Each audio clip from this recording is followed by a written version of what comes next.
Hey everyone, and welcome back to another video. In this video, I'm going to show you how to disconnect your Apple TV remote from your Apple TV. So in order to do this, there's one way. You want to go ahead and hold the minus button here and the home screen button over here at the same time. So hold it down, both of these buttons, for about 5 seconds. And once you do so, on the upper right hand corner of your screen, you should see an Apple TV remote disconnect notification, or it's just going to disconnect and not even tell you. So if you go ahead and do it, we're holding both buttons at the same time, and we should go ahead and, as you can see, the remote is no longer working. So that's how you go ahead and disconnect your Apple TV remote from your Apple TV.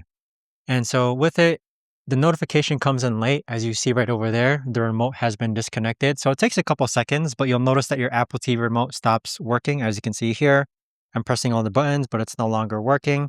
So if you want to go ahead and switch remotes or use this with a different Apple TV, that's how you go ahead and do it. Now, if you guys know of a better, easier way to actually do this, let me know in the comments down below.